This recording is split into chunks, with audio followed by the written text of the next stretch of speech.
রংপুর শনিবার 18 এপ্রিল রংপুর জেলার মিঠাপুকুর উপজেলার বড় হযরতপুর ইউনিয়নের ছোট শালমারা বিল এলাকায় আকস্মিক বজ্রপাতে 2 জনের মৃত্যু হয়েছে। এ ঘটনায় আরও অন্তত 9 জন গুরুতর আহত হয়েছেন।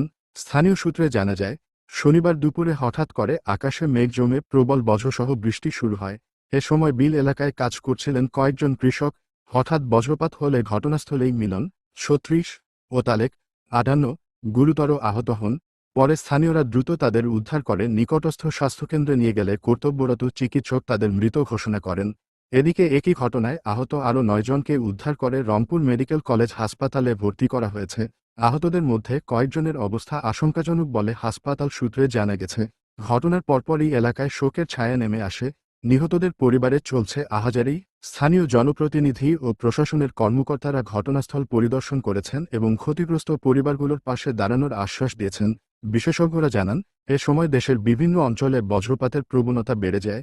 খোলা জায়গায় কাজ করার সময় নিরাপদ আশ্রয়ে থাকার জন্য সবাইকে সতর্ক থাকার আহ্বান জানানো হয়েছে। উল্লেখ্য, প্রতি বছরই বাংলাদেশ বজ্রপাতে হতাহতের ঘটনা ঘটে। বিশেষ করে হাওর বিল ও খোলা মাঠে কাজ করা কৃষকরা এ ধরনের ঝুঁকিতে বেশি থাকেন।